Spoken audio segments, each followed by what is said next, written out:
Good evening. Thank you all for attending.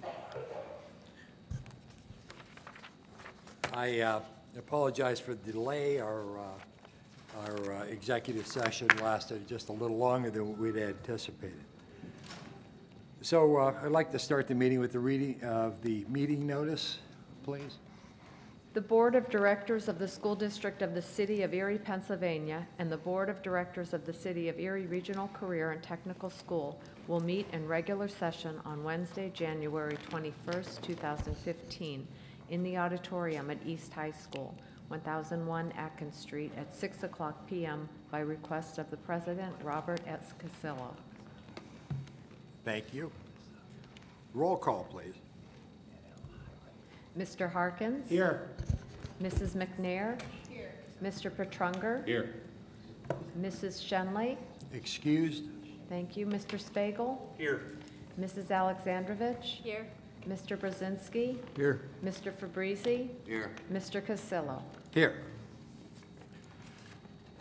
At this time, we're going to have the Pledge of Allegiance led by Dylan Lyons, a sixth grade student at Connell Elementary School, introduced by Mr. Joseph Orlando, principal, followed by a moment of silence in meditation for Eleanor Almeida, a retired custodian who passed away on December 26, 2014.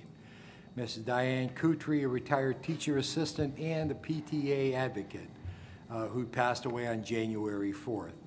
Betty Krause, a retired cafeteria worker who passed away on December 20th. Elaine McAndrew, a retired teacher assistant who passed away on December 12, 2014. Mary Preston, retired teacher who passed away on December 26th. Audrey Savelli, retired teacher who passed away on December 10th.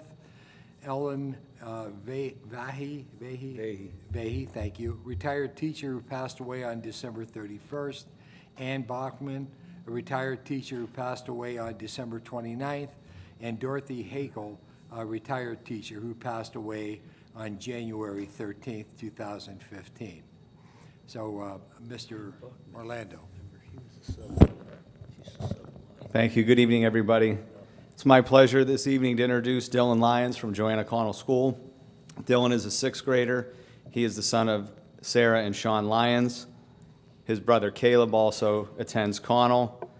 His favorite things about school, besides math class, are gym and recess. He is an honor student. He's involved in many sports, Boy Scouts, loves playing video games. He is also one of our tutors. We have a morning tutoring program where he works with second graders each morning to help them with things they're struggling with. And since he was little, he's wanted to be a fireman when he's older. So, ladies and gentlemen, it is my pleasure to introduce this evening's pledge leader, Dylan Lyons. Will you all please stand?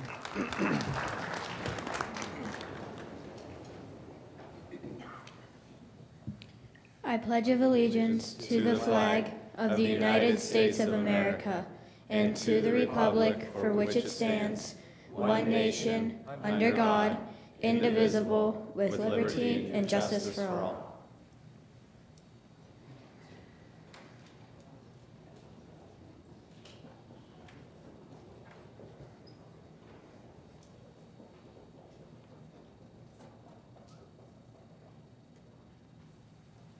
Thank you.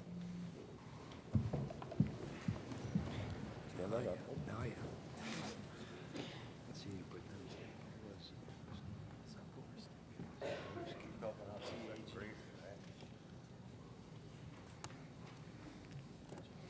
Thank you. Very nice. Thanks so much.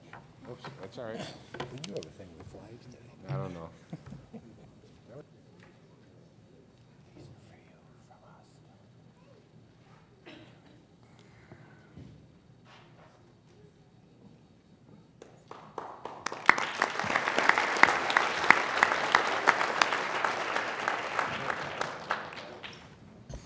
At this time, I'd like to call on Paula Zagorski, who is going to talk with us regarding a recognition of students who performed extraordinarily well on the college boards while participating in the middle school talent search project. Paula? Good evening. It is my pleasure to present the results of the 2013-14 Middle School Talent Search. The PSAT was given to 120 7th and 8th grade students in the fall of 2013. Of those students, 53 exceeded the average score for college-bound sophomores and were chosen to take the SAT in June of 2014.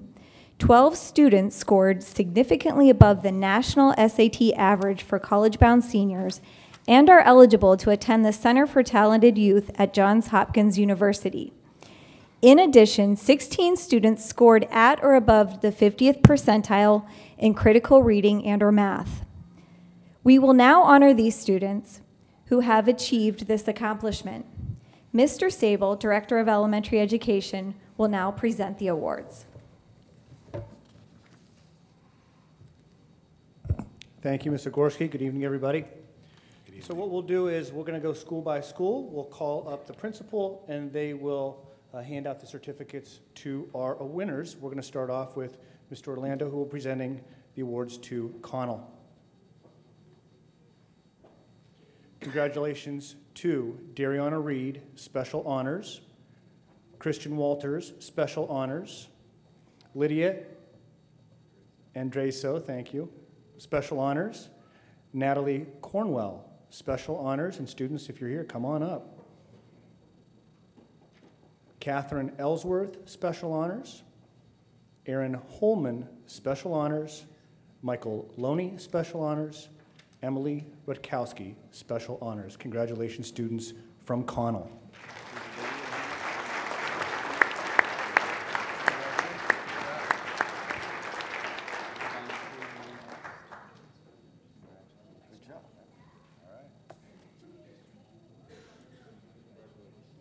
Congratulations, good job. All right.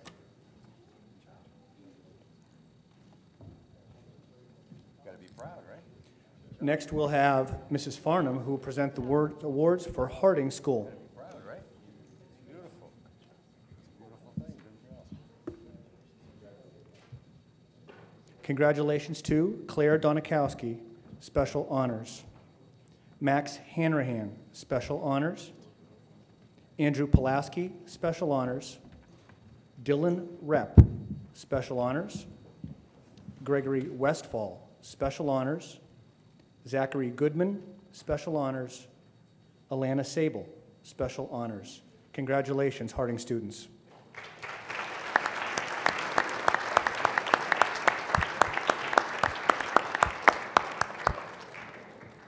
Congratulations. Good job. All right. Good job, man. Working hard, huh? All right.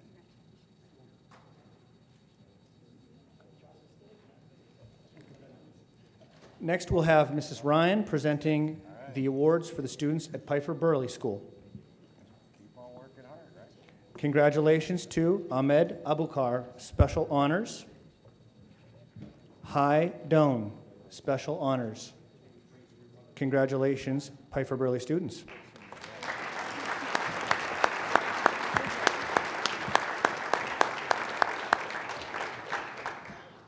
Congratulations, you're working hard, right? Next, we'll have our Roosevelt Special Honors, and I apologize, I don't have a name.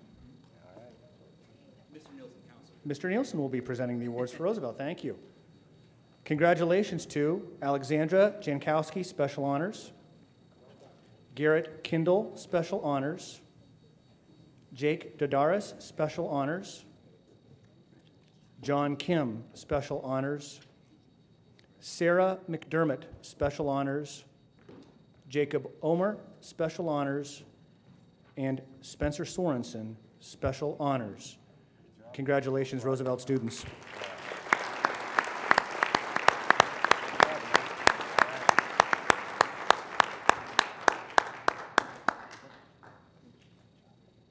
Good job.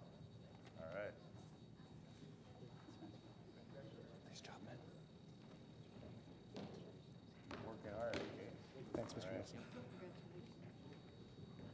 Our final presenter will be Mr. Orlando with Wilson students. Congratulations.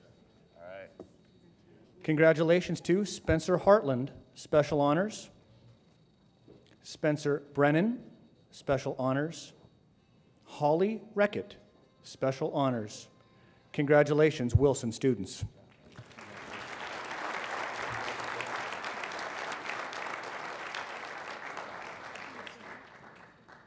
And how about one more round of applause for all the students and what a fantastic job they've done.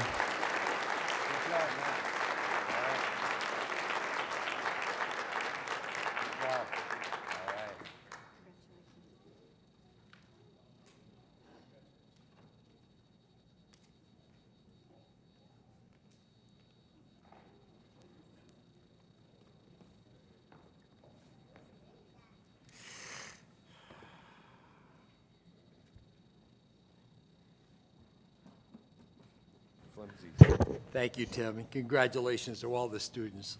It makes us all look good here in the Erie School District, and we certainly appreciate the hard work. At this time, I want to present a certificate of appreciation to Sarah Jones, student representative to the board for December 2014 and January 2015 from East High School. So, Sarah, if you could come up for a second, please.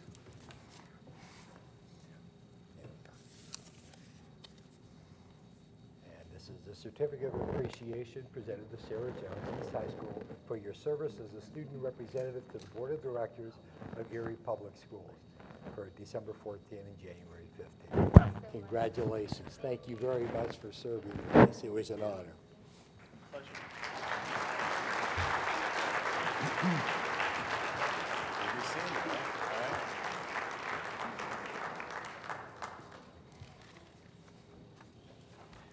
Thanks so much for sitting with us. Yes, it was great. We seem to be clearing the room. Yeah.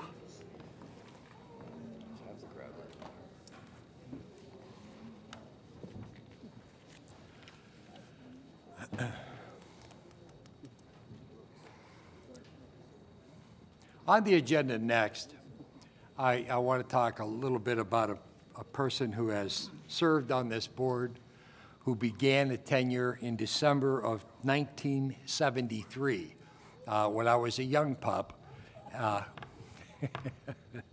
and has served us diligently over the years.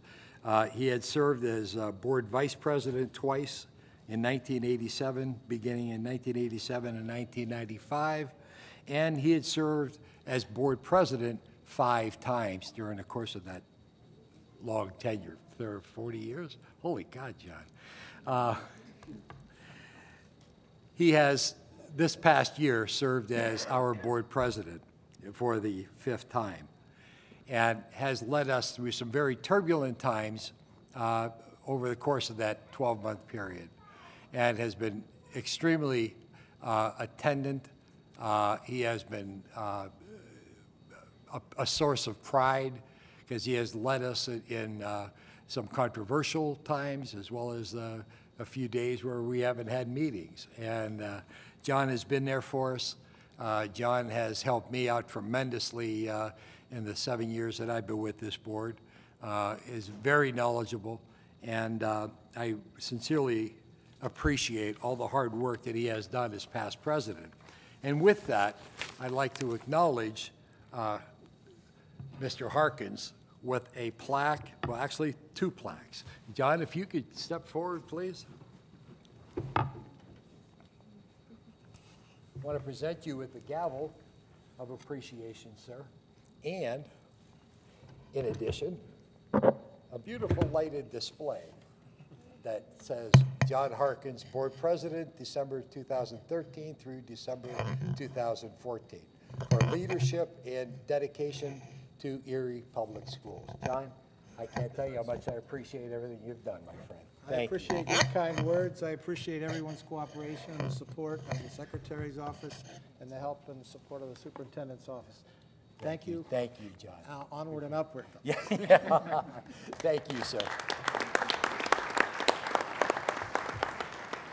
It is indeed a pleasure to serve with John. Pardon? Mr. President? Oh, what's that for? Oh, that's for the, yes, sir.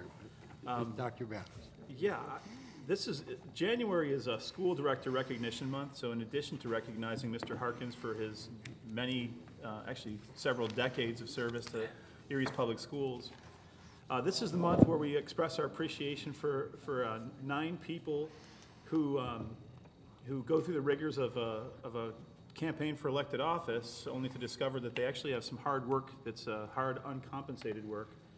And what they get for it is a recognition in January that comes in the form of a formal resolution that is passed by the Pennsylvania School Boards Association, which I'd like, hopefully, have you indulge me in reading. January, again, School Director Recognition Month. Whereas the role of locally elected school officials has served the Commonwealth of Pennsylvania and local communities in meeting the needs of public education since the passage of the Free School Act in 1834. And whereas these local boards have discharged their responsibilities to public education in a manner which has placed public education in the forefront of our educational systems. And whereas locally elected officials have distinguished themselves and their communities in this non-paid volunteer public service commitment. And whereas the contributions of these men and women should be recognized and appreciated by those who benefit from the workings of our public school system. Now therefore be it resolved that the Board of Directors of the Pennsylvania School Boards Association hereby proclaims the month of January as School Director Recognition Month in this Commonwealth. And further resolve that this proclamation be communicated to all school districts, school officials, and local communities in a planned program which brings visibility and awareness of the role of locally elected school officials to the citizenry of this Commonwealth. Unanimously approved July 18, 1985, reaffirmed December 13, 2014, Pennsylvania School Boards Association Board of Directors in Mechanicsburg, Pennsylvania. So the formal recognition is concluded, and I just want to share, we'll also be sharing with each director a certificate that just honors each individual director who volunteers time and talents for the betterment of public education in our community. To put our board of directors in proper context, and I think this goes for all stakeholders in the success of Erie's public schools, but is exemplified by the 9 people who are elected to represent our citizens. We're at a very, very turbulent time in public education. We're at a time where public education has been identified by some people politically as a problem to be solved or changed, when in fact public education is the absolute guarantor of our democracy. Without public education, doctors, lawyers, the politicians themselves wouldn't possess the knowledge and skills they have in order to succeed in their careers. I think it's time for a turnaround in the perception that people have of public schools, and I think our directors, in their willingness to serve in an uncompensated role within a very controversial environment, deserve special recognition for leading the way, helping us to maintain local control of our cherished schools, and help to bring some sanity to the debate around the role of public education in Erie, in our Commonwealth and in our country. So I want to personally thank each and every one of you for your service and tell you what a privilege it is to serve with you. Thank you.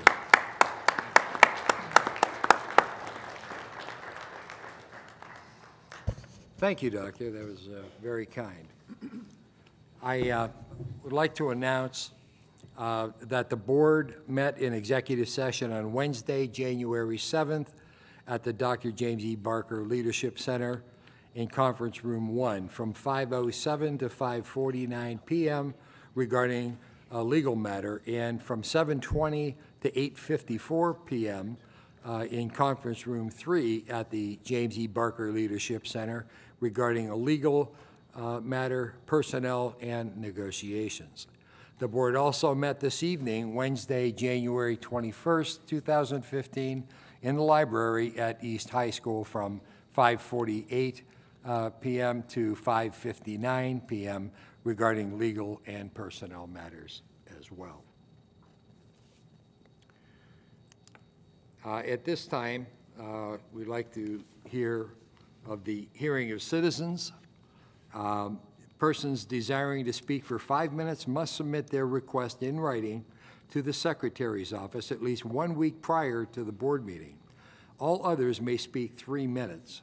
When you come and address the board, please sign your name and address at the podium.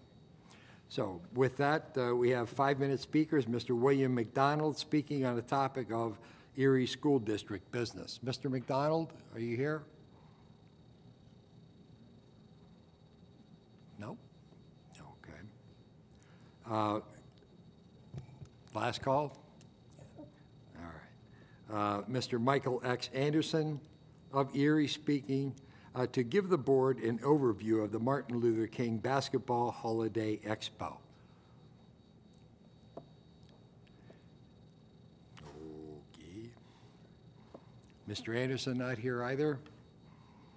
Okay. Are there any 3-minute speakers? Someone who wants to come up and address the board? Anyone? Hey, Mr. President.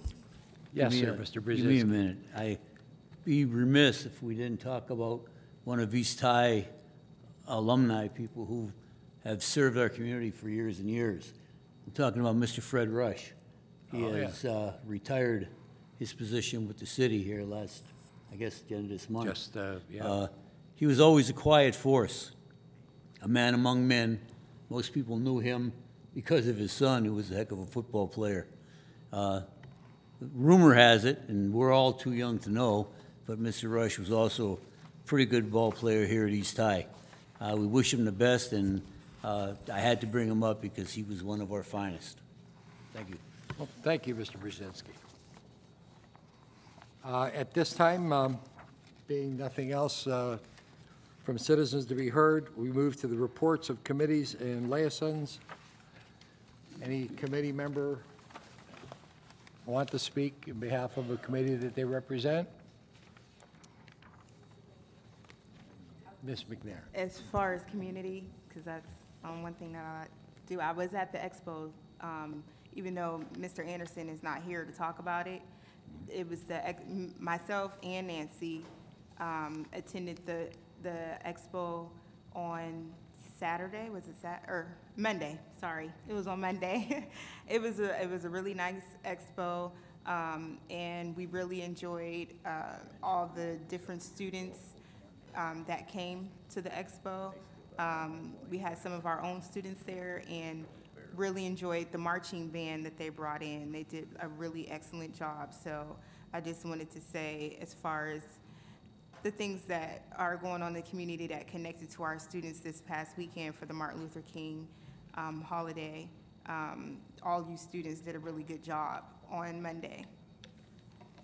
Thank you, Angela. Any other committee reports? One thing that I wanted to mention, I'm on the Financial Advisory Board here, and it's those people that are hard-working servants of public education who don't get recognition are those people that volunteer to work with the school board and the administrators and try to keep the boat afloat, so to speak, and giving us advice. And the people who serve on that committee are in private enterprise, they're heads of nonprofit organizations. It's quite a wide range of individuals.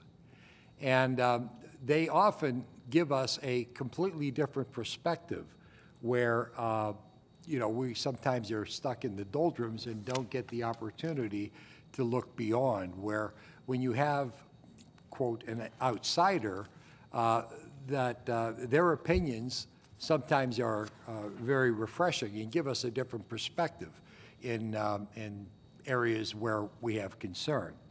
And I want to express my appreciation to the groups and the individual committees that serve us on a regular monthly basis with a meeting. And again, like the board, they're non-compensated.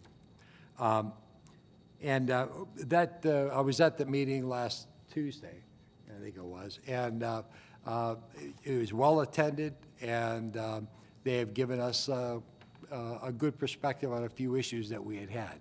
So with that, that's the report that I have, and there'll be more to come, I'm sure, as time goes on. We have no unfinished business at this point. So we will go to item 5, new business. Mr. Chairman, Yes, sir, Mr. Harkins. I move we adopt the new business of the school district along with the new business of the career and technical school. Second. All right, we have the motion, and who? Mr. Brzezinski, second. Okay, any discussion? Roll call, please. Mr. Harkins? Yes. Mrs. McNair? Mr. Petrunger? Yes. Mr. Spiegel? Yes. Mrs. Alexandrovich? Mr. Brzezinski? Yes. Mr. Fabrizi? Yes. Mr. Castillo? Yes. Mr. Castillo, Yes, ma'am. could I ask that you have somebody make a motion to approve the reports of the committees and the liaisons? Oh, had I not done that, I beg your pardon. Second. We have moved by Mr. Spiegel, seconded by Mr. Petrunger. All in favor? Aye. Opposed? Thank you. And Thank thank you you. for bringing that up. Okay. We are moving to the approval of the minutes. Do I have a motion that we approve the minutes? I move we approve the minutes of December 3rd and 10th of 2014 as attached electronically. Moved by Mr. Harkins. Second by Mr. Spiegel. All in favor?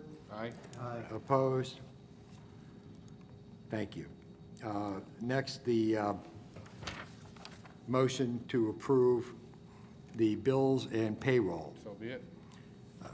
Motion by Mr. Petrunger, seconded by Mr. Spiegel. Roll call, please. Mr. Harkins? Yes. Mrs. McNair? Mr. Petrunger? Yes. Mr. Spiegel? Yes. Mrs. Alexandrovich? Mr. Brzezinski? Yes. Mr. Fabrizi? Yes. Mr. Castillo? Yes. Lastly, the report of the superintendent. Dr. Adams? Thank you, Mr. President.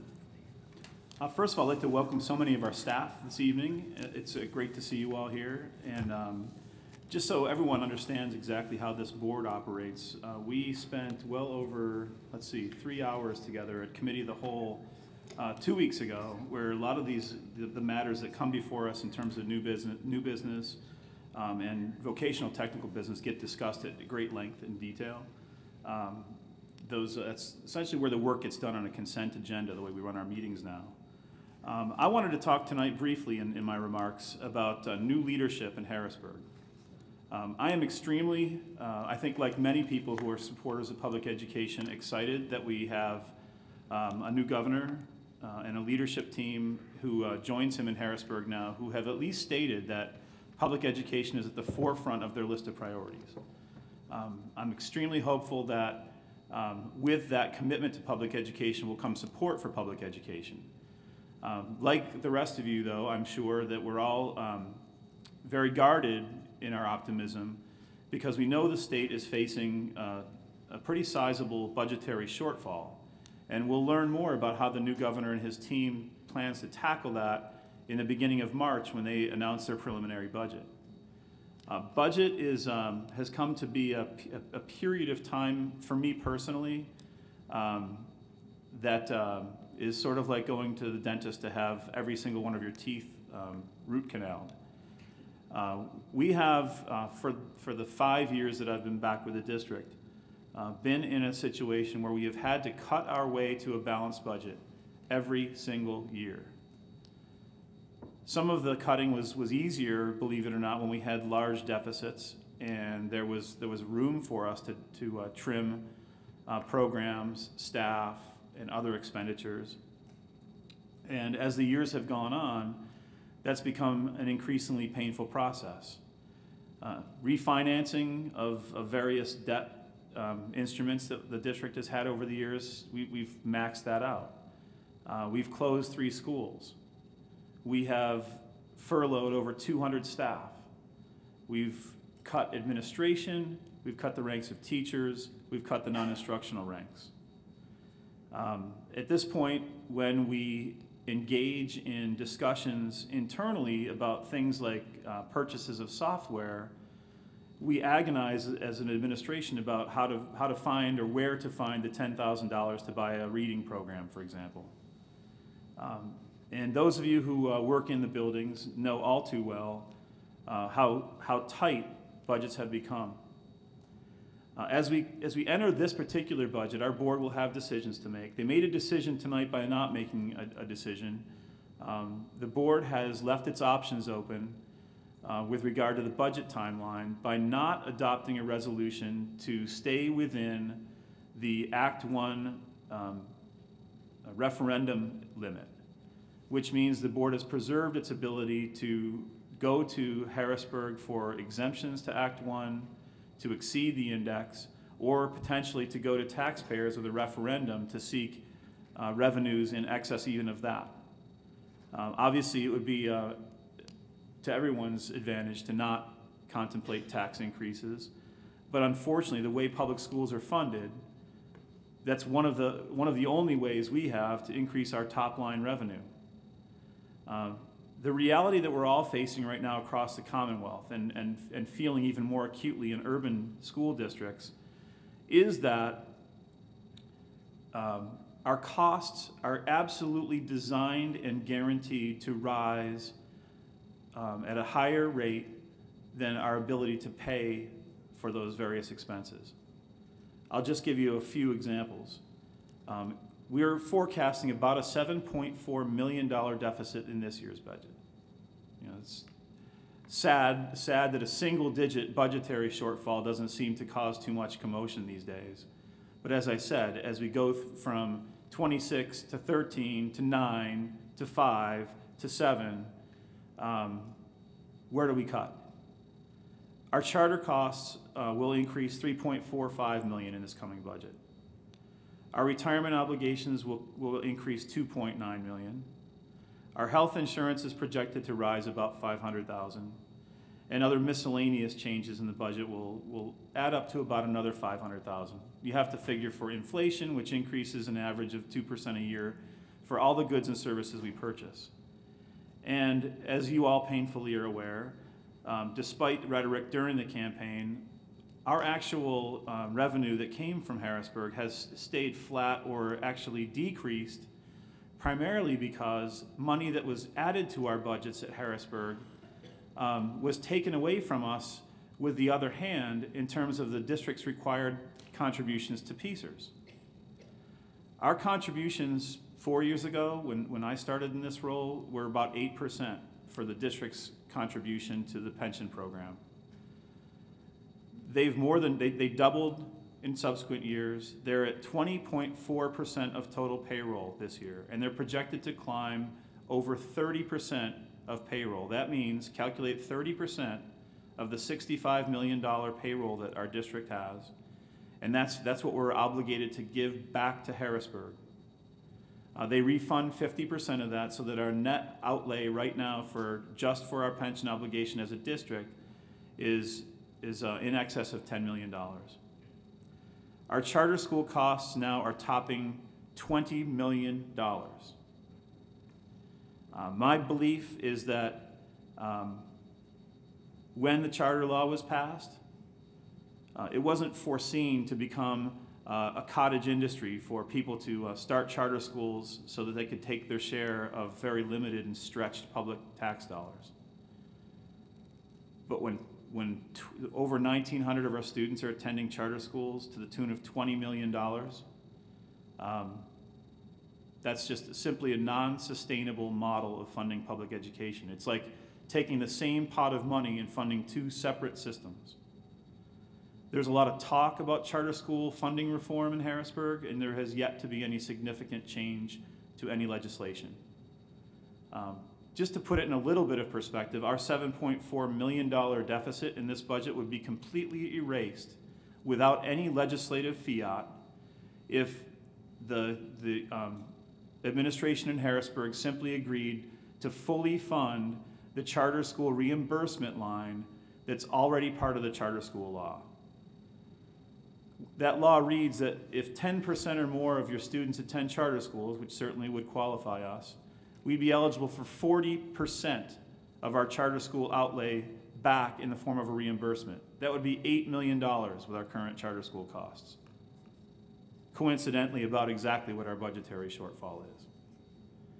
So while I'm optimistic that we now have an administration that very much supports and sees the value of public education, the proof will be in the success that this new administration has in working with what could be an oppositional House and Senate to actually realize common sense reform to charter school law, some sort of provision for how are we going to continue to fund our pension.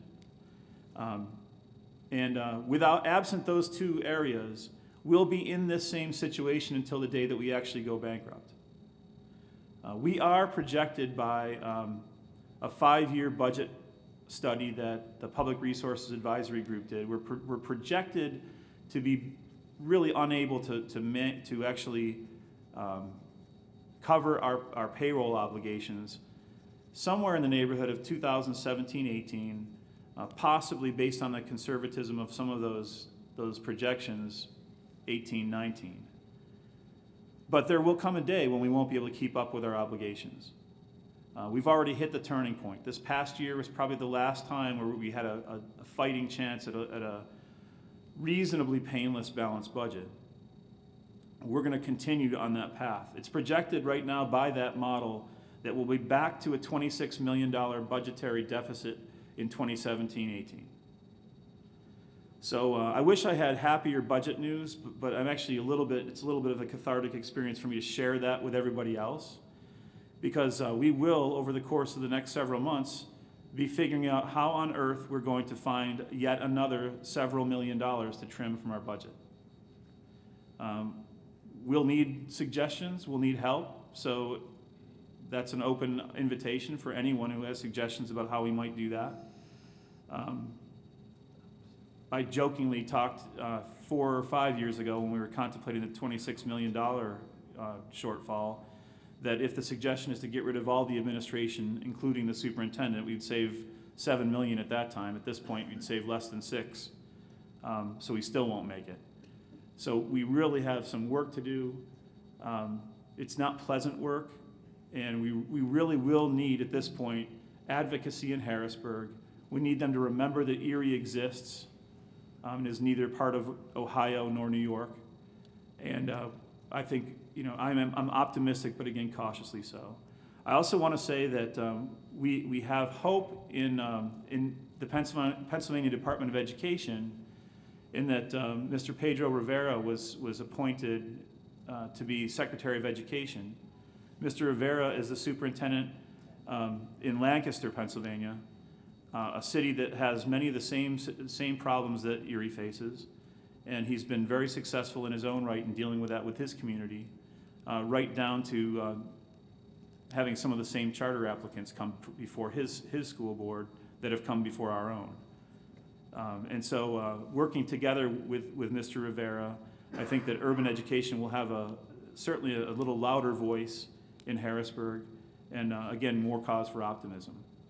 So with that, we'll continue down this road of attempting to balance this budget, and I look forward to your help. Thanks. Thank you, Dr. Battens. I would like a motion to accept the superintendent's report. So be it. Mr. Petrunger, motion. Second. Mr. Brzezinski. Mr. Brzezinski, second. All in favor? Aye. Opposed? Thank you. Next on the agenda is the report of the secretary. I would like to have a motion to approve the report of the secretary for the month ending September 30th. So be it.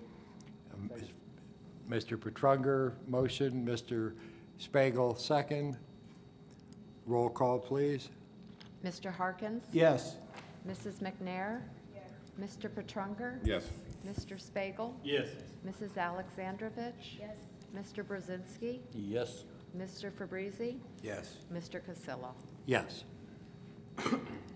Next is the award on bids.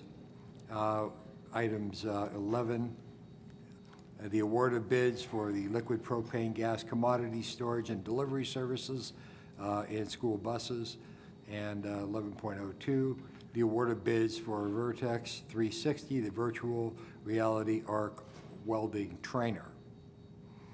I move we approve them for the award as presented. Awards. Thank you, Mr. Harkins. Motion by Mr. Harkins, second by Mr. Petrunger. A roll call, please. Mr. Harkins? Yes. Mrs. McNair? Mr. Petrunger? Yes. Mr. Spiegel? Yes. Mrs. Alexandrovich? Yes. Mr. Brzezinski? Yes. Mr. Fabrizi? Yes. Mr. Castillo? Yes. Thank you. At this time, is there any other board matter for discussion this evening? Mr. President, Yes, sir, Mr. Fabrizi. I just would feel remiss if I didn't speak a little bit about what the administration spoke about as far as our financial situation and the predicaments that we come with. You know, we started off this meeting giving accolades to the school directors for serving with no compensation. You get elected to this kind of job, and what it comes down to is that you try to represent the taxpayer, the teachers, the employees. You try to represent everybody that's involved in the education of our kids. But in the bottom line is we're all in it for the kids. Everybody here in this audience right now is in it for the kids. I know that.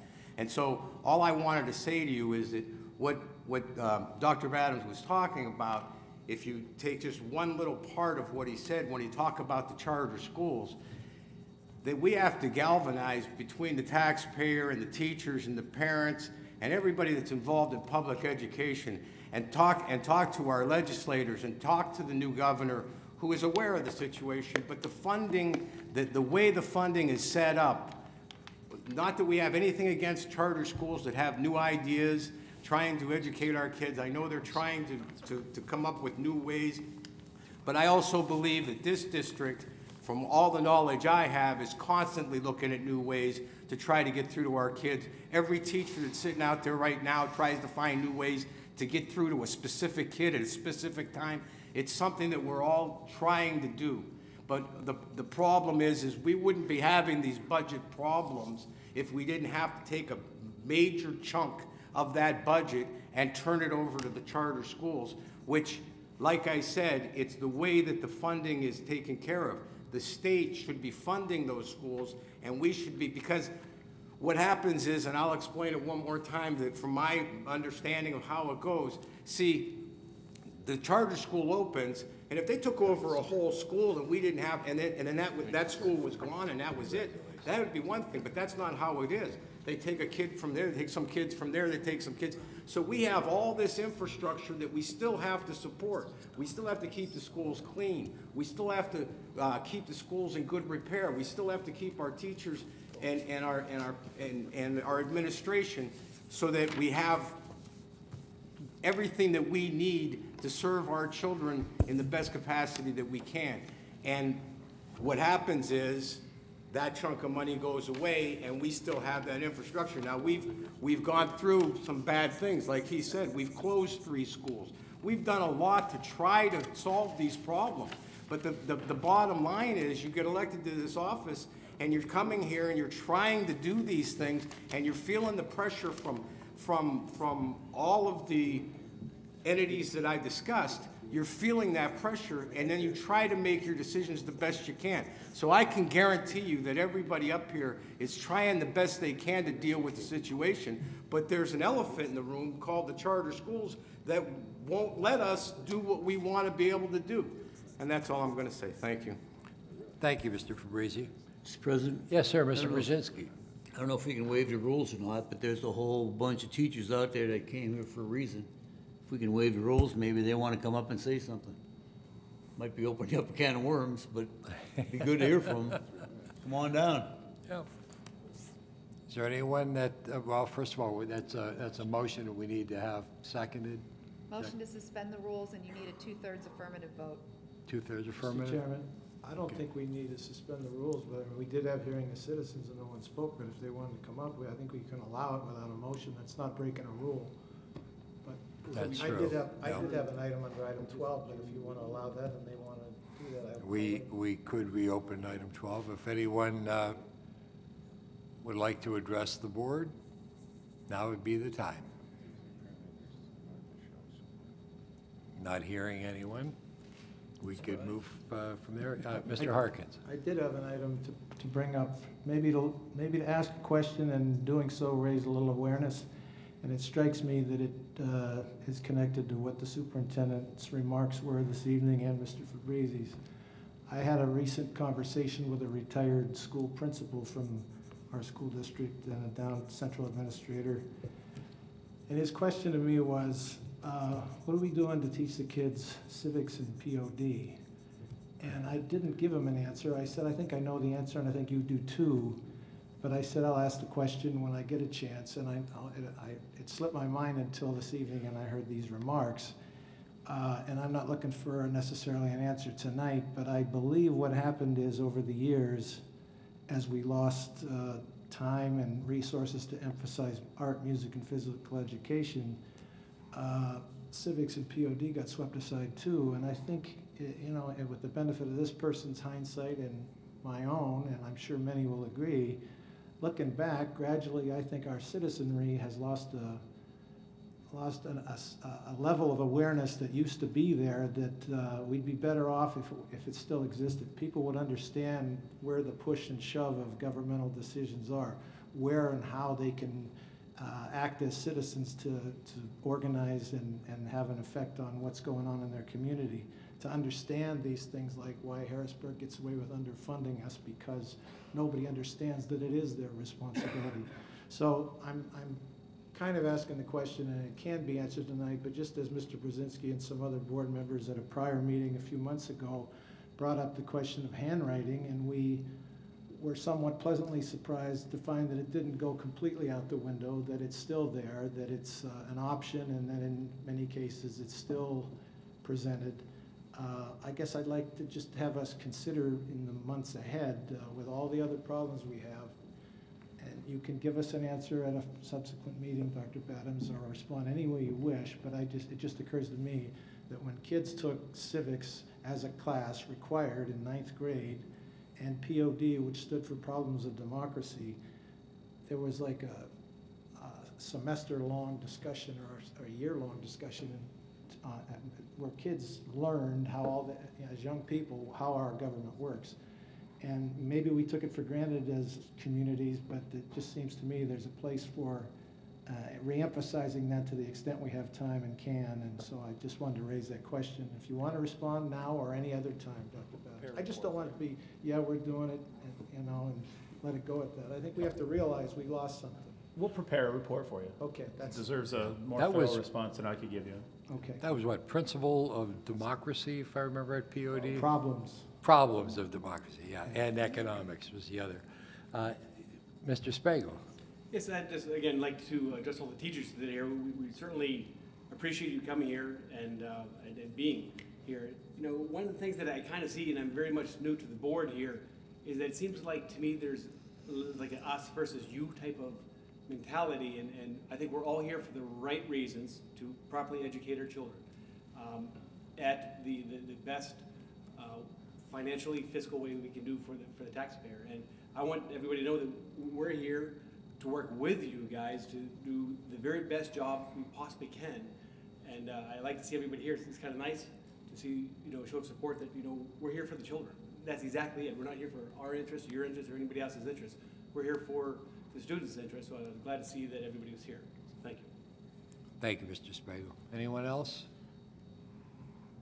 Not hearing. I'd like to have a motion for adjournment, please. You got it. Mr. Brzezinski moved, Mr. Spagle second. All in favor? Aye. Thank you all for coming tonight. Meeting adjourned.